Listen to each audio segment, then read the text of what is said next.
Welcome to the Gay Buddhist Forum, where teachers from all schools of Buddhism offer their perspectives on the Dharma and its application in modern times, especially for LGBTQI audiences. These talks are offered freely to the world and made possible by appreciative listeners. If you would like to support our efforts to share the Dharma with underserved audiences, please visit gaybuddhist.org. There you can donate, find a list of upcoming speakers, or enjoy many hundreds of these recorded talks dating back to 1996. So welcome again here. Some people came during the sit, so welcome to you arrived while we were sitting in silence. We will go around and just say our names, acknowledge who's in the room. I encourage you to also share your preferred personal pronoun, and then I'll introduce you. So my name is David, he, him. My name's Christian, he. My name is Michael, he, him. Silas, he, him. I'm George, he, him, them. Gary, he, him. My name's Bob. My name is Jerry, he, him. I'm Clint. I'm Greg. I'm Larry. My name's Matthew, he, him. Jack. My name is Mark, he, him. My name is Stephen. My name is Tony, he, him. My name is Jim, he, him. I'm Brad. Daniel, he, him. Tim, he, him. My name is Bill, he, him. Christopher. My name is John, he, him. Gary. Michael. Richard, he, him. Jay. My name is Mike. Eve, she, her, them. So welcome, Eve. Eve teaches about the Dharma and throughout the Bay Area, and has been since 2006, particularly at Spirit Rock and at the East Bay Meditation Center and points in between.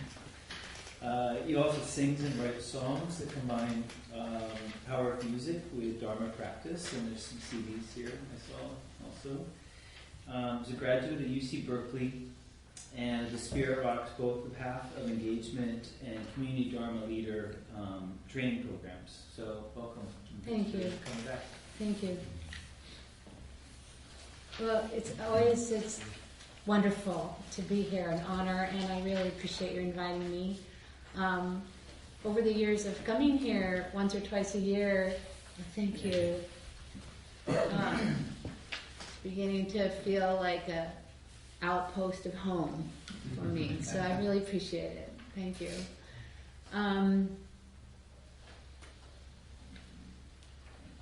So I have always, since I met the Dharma in 1991, put it together with music. And for some of us, that's a nice way to receive Dharma, to share Dharma. It's a different part of the brain. There's all sorts of research about how singing together in community, not only, of course, it's ancient for our species, but it causes the nervous system to come back into regulation, which is a great way to learn when we're not sort of, in a mild state of hypervigilance or fight or flight, which we often are in daily life.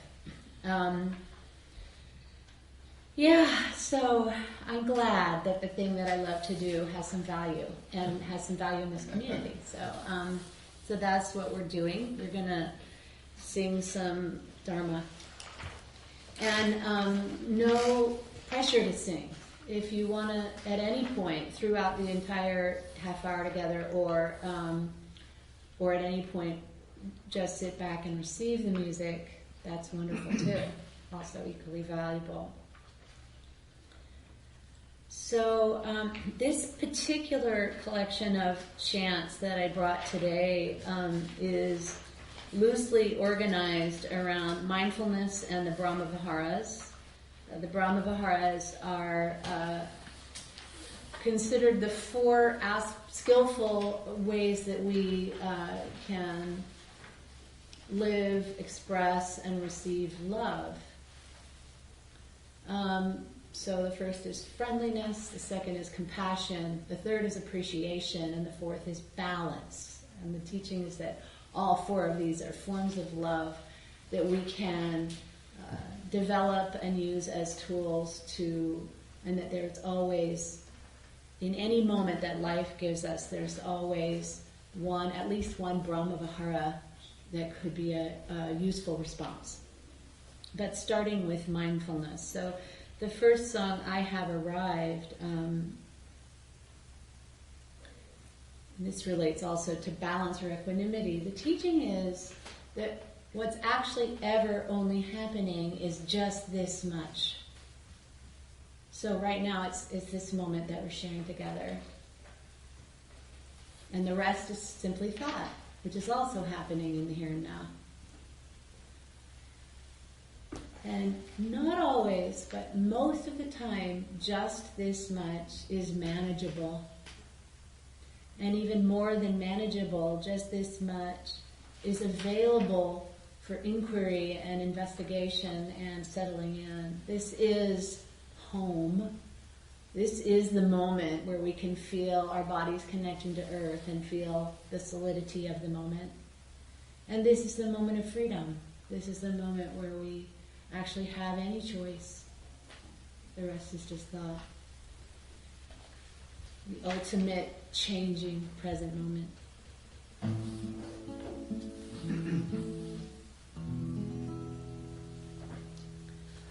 I have arrived. I am home in the here and in the now. I have arrived. I am home.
So here in the middle of our bodies, from the moment we're born until the moment we die, are the sensations of breathing, the inhalation and the exhalation. This relationship that our body has with the air, with the environment, keeping us alive. And because it's constant, and because it's often, not always, but often neutral, it's very frequently taught as an anchor spot for our awareness to return to when it's gotten lost in thought. And once we've returned to the present and we're back with just this much, quite often there's something here that's wonderful. And that's a really, at least for me, a really, really valuable teaching in terms of deepening well-being. Because minds can worry or despair, but when we, for a moment, return to the rise and fall in breath and see what's here now, the sensation of the body sitting,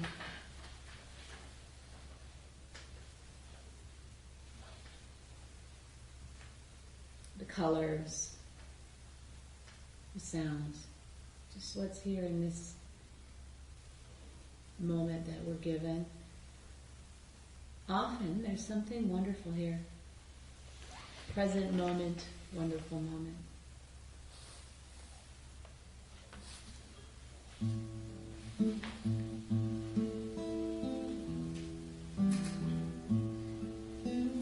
In breath, out breath, deep breath, slow breath, calm breath, ease breath, smile breath, release breath, present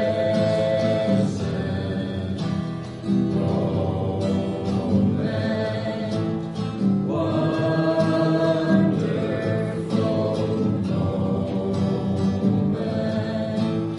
In breath, out breath, deep breath, slow breath, calm breath, ease breath, smile breath, release breath, present moment,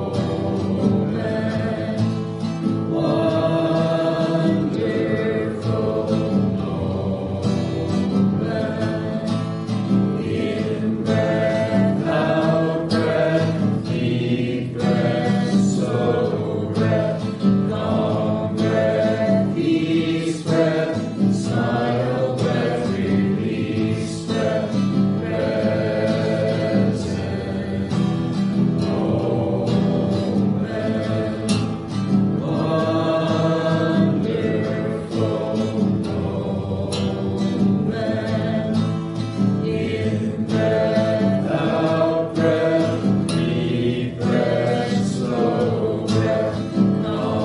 breath, ease breath, smile breath, release breath, present moment, wonderful moment. This one is an easy round, so let's do this together. We'll kind of divide in half. Those of us on this side of the room closest to the door will start.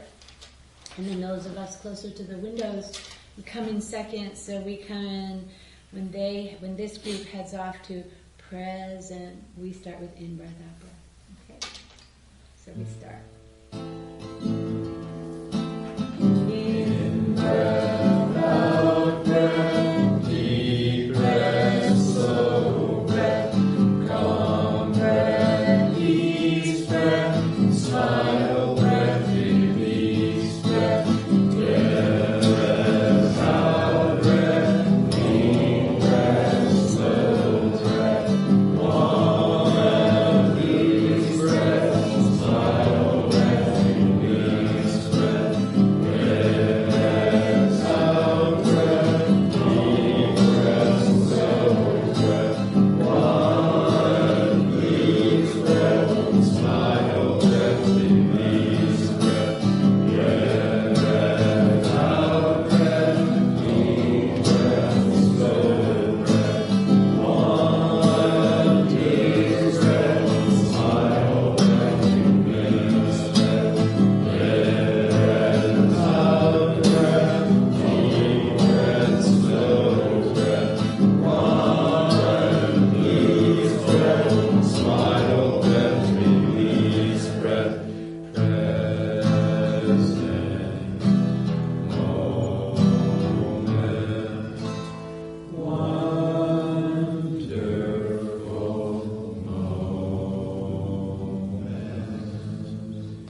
there are three energies that neurologists or neuroscientists are studying right now, and they all have this almost precisely the same benefits in terms of the remarkable change in increased well-being. And the three things are mindfulness,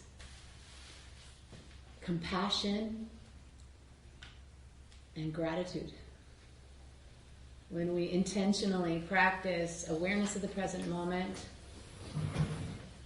kindness when faced with pain, our own or others, compassion, and appreciating, looking for, noticing, and appreciating the good, the transformation to the system on all levels, health, relationally, capacity to focus, greater degrees of positive emotion, it's all, the markers go up on all of these practices. And happily, we find them all in Buddhism. So the mindfulness practice,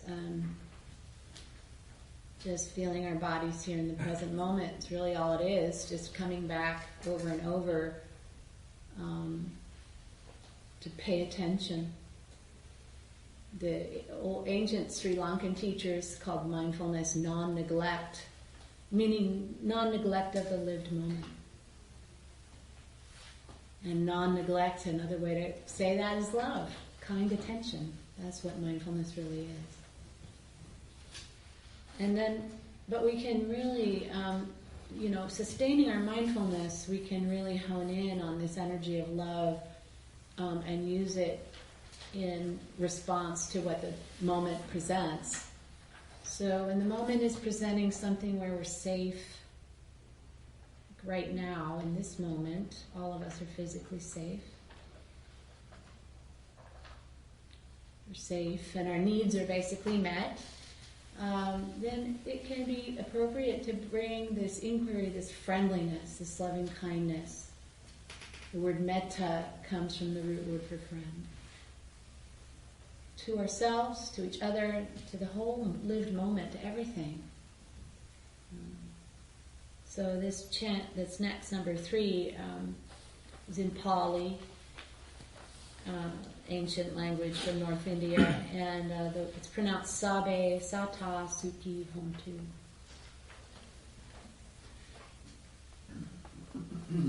When the Buddha was alive, he taught loving kindness and has a whole teaching on it. The Metta Sutta. But he didn't teach it in terms of phrases. He just taught it as radiating, finding, locating this sense of care and love and radiating it out from our heart. That's the way the Buddha taught it. And so as we sing this chant, this ancient chant from that time of his life, we can also practice this radiating loving kindness.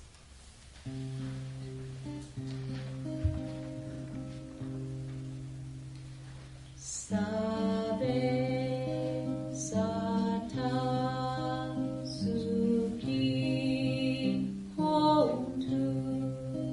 Sabe Sata Sukhi Hontu. Sabe Sata Sukhi Hontu.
So if you ever choose to go practice in Burma, in the Vipassana centers there, you'll hear and sometimes chant with the monks this particular chant. About 500 years after the Buddha's death, a very presently beloved, and I don't know if he was beloved then or not, but certainly significant Buddhist scholar, Buddhaghosa, created a huge body of work that we still use today in modern Western insight practice. And part of that was working very deeply with the Brahmaviharas and coming up with these phrases around the different kind of things that we need for deep well-being. First of all, we need to be safe, number one. And then the second one is about happiness. What's considered in Buddhism to be the highest form of happiness is peace, which is interesting to ponder on, whether or not that rings true for you personally. Happiness or peace. Physical well-being to the extent that's possible in these impermanent bodies. And ease that's born from self-care, which is interesting also. That some of our ease is circumstantial, and much of it has to do with self-care. And how much are we able to administer to ourselves or not based on our conditioning. So these phrases, they're still 2,000 years old. They just were created after the Buddha's death by about 500 years. I thought that was an interesting little fact. And we send them out first to ourselves, and then to we choose a beloved other, and this could be a human or an animal. And the animal can be a pet or a friend's pet, or it can be like if you happen to love kittens or squirrels, it can be an animal like that. What a creature, a being that opens your heart. And then the third category of beings, for the purpose of this song, the third category of beings will be all beings. In the traditional, it goes self, benefactor, friend, neutral person, difficult person, all beings. So I recognize many faces here, and some of you will know this piece of music. But for those of you who don't, the phrasing is a little peculiar. So we'll sing through it once, and then I'll sing each phrase to you, and you'll echo back so that everybody gets the phrasing.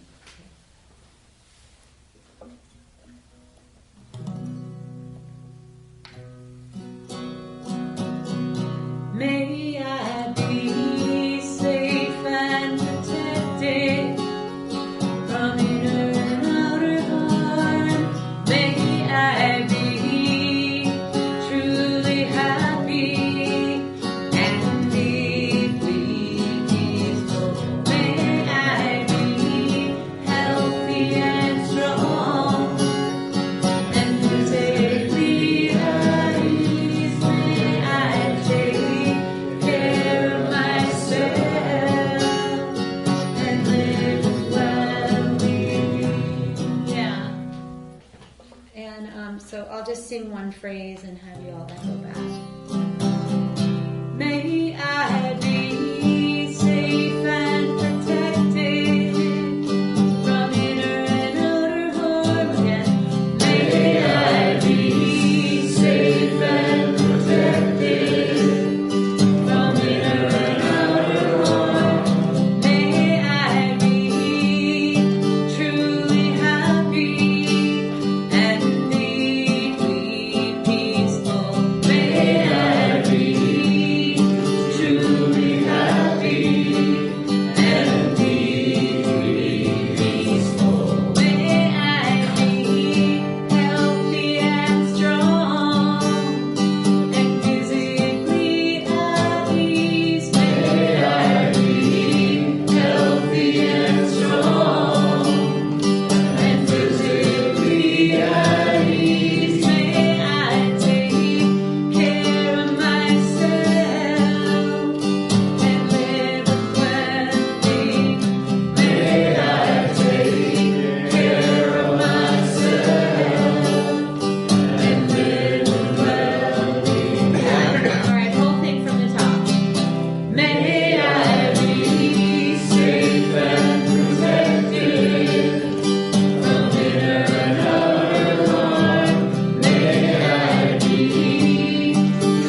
wants to go.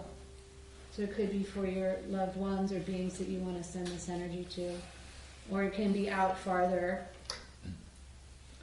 To beings we don't know personally, but we encounter in daily life, or that we don't encounter, but we know are out in the world. Seen and unseen, large and small. Let your mind and heart wish as if it's just a wish.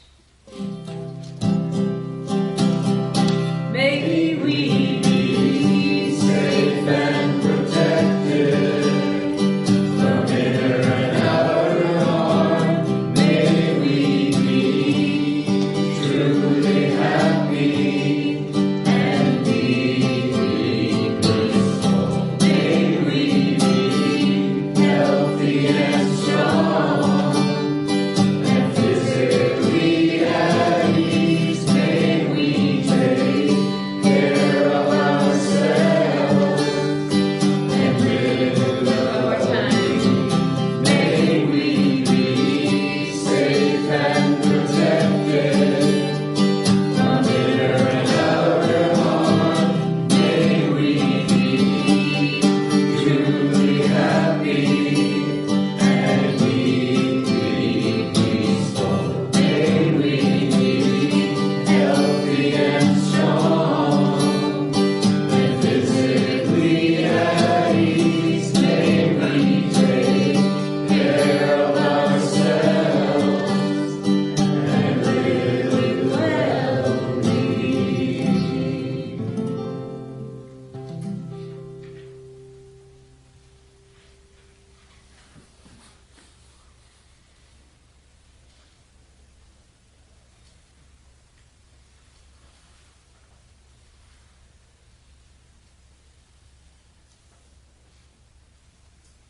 Last week I was on a retreat at Spirit Rock, and the teacher, one of the primary teachers, is a monk named Analyo, who grew up in Germany but became a Sri Lankan monk as a very young man and got his PhD in the Satipatthana Sutta, which is the teaching about the four foundations of mindfulness: aware of body, aware of feeling tone, pleasant, unpleasant, and neutral, aware of mind and emotions, and aware of what's called dharmas, or different teachings that help kind of focus the mind in on what will release it from its reactivity and its suffering. So he got his PhD in that, and then he came and taught mindfulness of breathing, but in a very fancy way with 16 steps.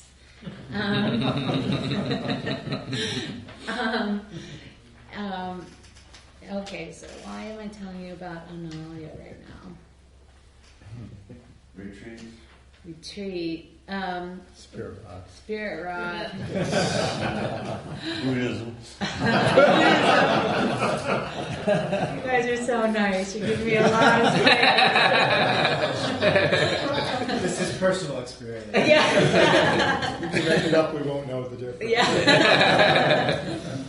I'm sure I was trying to I had something in mind about something that Analyo said, but I actually cannot remember why I was telling you about Analyo. He teaches also about the Brahma Viharas, and the next song on our list is my favorite compassion chant. It's modern day. The traditional compassion chant is, I care about your pain, may you be free of your pain. This one is about offering compassion to beings who can use it, starting with ourselves.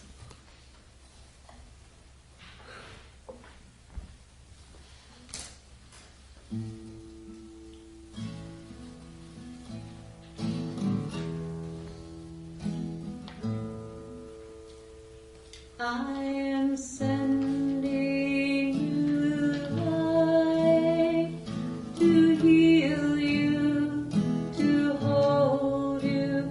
I am sending you light to hold you in love. I am sending you light to heal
It's interesting that this energy of compassion is considered one of the divine abodes, one of the places where the gods dwell, the places of deep well-being, because it's in the midst of pain.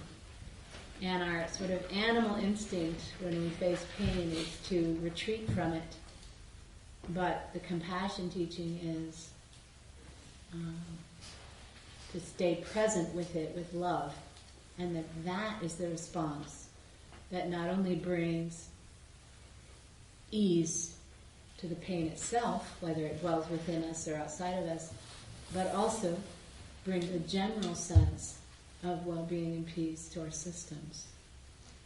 Because compassion takes, as we all know well, because we've all done it, compassion can often take effort and courage.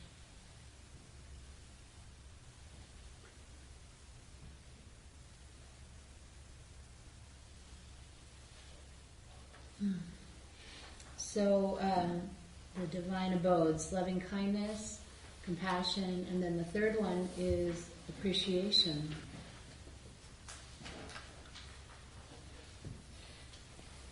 I have a practice that I'm doing in the morning now.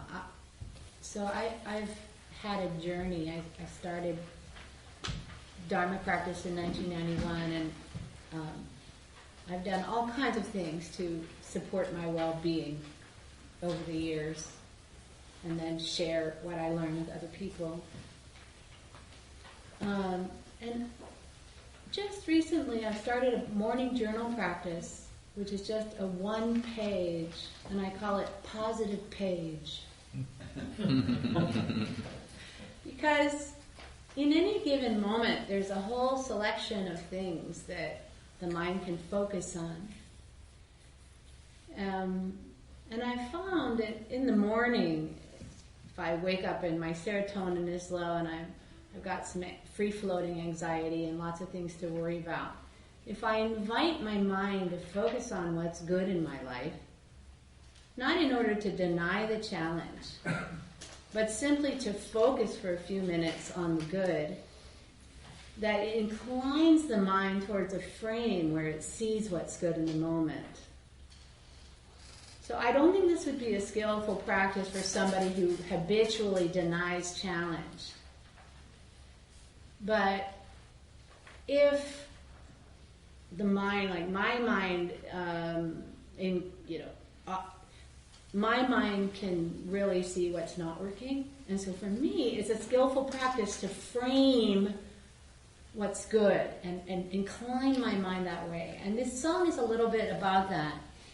It says,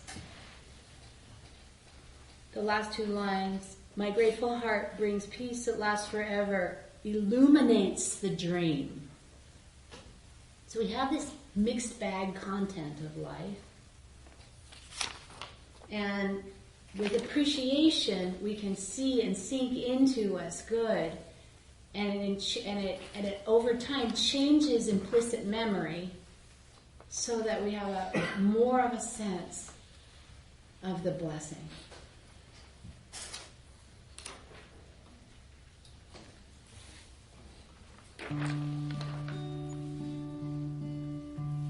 My grateful heart, so filled with years of living,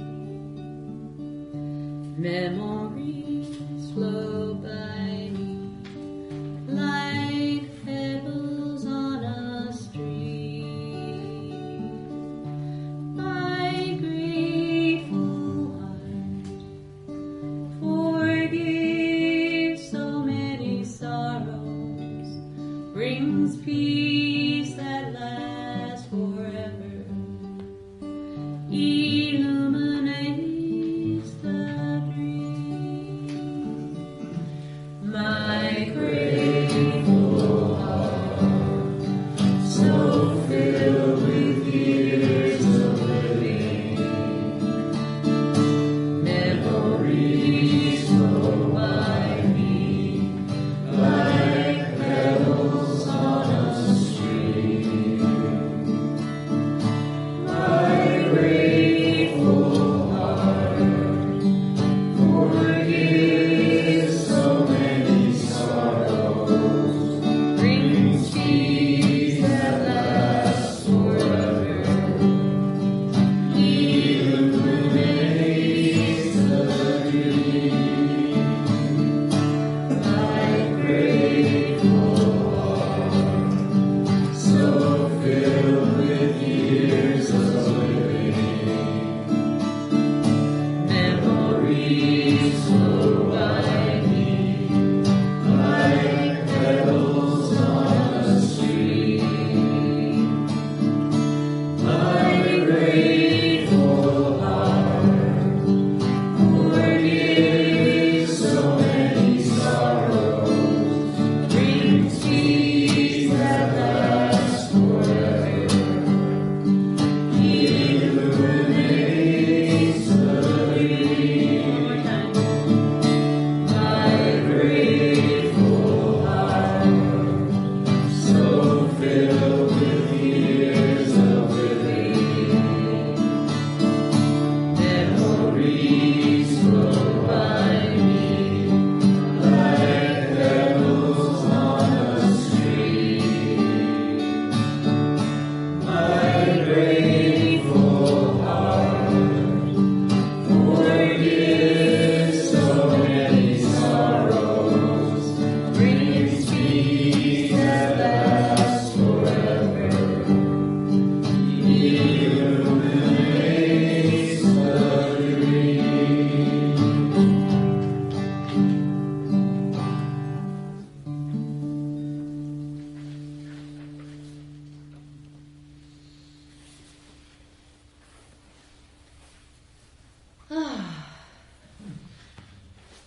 So that brings us to the end of our time together. I always love coming here and singing with you and sharing Dharma. Thank you for your beautiful attention and your beautiful singing and listening and everything. I really appreciate it. I live and teach primarily in Berkeley, and if you want to do the unthinkable and come over the bridge, You asked a lot. I have a monthly sit and sing sangha, and the weather is good now, so we'll be around an outdoor fire, and it's monthly on Tuesdays, so it'll be this coming Tuesday night. Classes, daylongs, various things. You can go to my website if you want to. So again, thank you so much.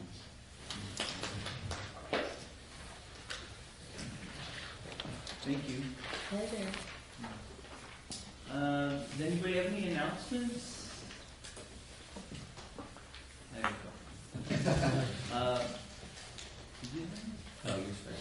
Does anybody? I know the sisters have been celebrating their 40th anniversary, like globally in San Francisco this week. And today's a big day, but I know nothing about where or when it is. Dolores Park. Dolores Park. Dolores Park. And there's the Huntsville Jesus That's contest. about 1 or 2 o'clock. Okay, so that's definitely something happening today. That's noteworthy. Another thing. Oh, please. Oh, just the Bill Weber. Name ring a bell? Yes. Anyway, his latest film that he's edited is at the San Francisco Film Festival. It's being screened at 6 p.m. at SF Norma. Tonight. Yes, today. So after the Hunky Jesus. And also this afternoon, from 1 to 3 at the San Francisco Public Library, a friend and kind of colleague of mine has a photo, it's kind of multimedia exhibit up called How We Play. And he teaches, performs, coaches youth and adults in capoeira, and just a lot of, he's an artist.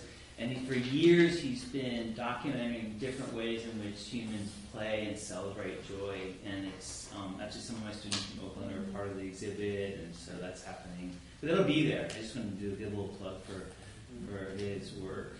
And then, I'm sorry? Oh, it's the San Francisco Public Library in their exhibit space. From 1 to 3 is a reception. But it'll be up, I think, for a month, the photos. And then the first Sunday of the month, which I guess is in 2 weeks, we have our Radical Dharma discussion group. And we're doing selections, not the whole book, but selections from a book called Race and Religion, which traces how Theravadan Buddhism from Burma made it to the U.S., which is very much what a lot of us are familiar with, like the Spirit Rock traditions and Jack Kornfield. And it's about kind of the racial implications and story about that. It's a really interesting book. We read it in the last winter a little bit, but we're revisiting a selection. So if you're interested, you can talk to me. There's an email out, but I can send the link to the PDF selections that we're reading. It's about 40 pages, but it's an academic text, so it's pretty dense, but it's very interesting. Yeah, Michael. I just remembered that some of you may have heard that there were these horrible bombings in Sri Lanka in churches. It was Easter Sunday there, and I think over 100 people were killed and over 500 were injured. So I was just thinking maybe some of this compassion we've raised, we could extend that and the merit of our practice to those people. Anything else? I'm the host. Some people go out for lunch at 12:30. Someone will be doing their own development. And the speaker for you, actually. Yeah, if you can, we'll be going around with the Donna Bowl. Anything you can give supports our speakers, the SF Buddhist Center, the Larkin Street dinners, and the Sangha as a whole. So be generous if you can. You're welcome to keep these song sheets, but I will reuse them if you'd like to return them, and just put them here. So either way. Thank you. All right, we can stand and do have the dedication of merit.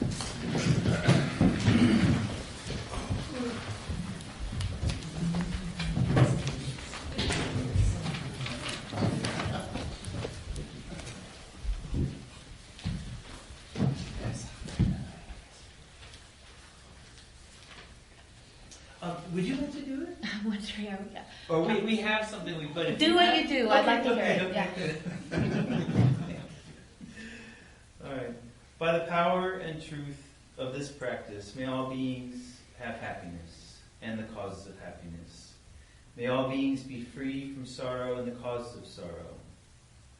May all never be separated from the sacred happiness which is without sorrow. And may all live in equanimity without too much attachment or too much aversion, believing in the equality of all beings.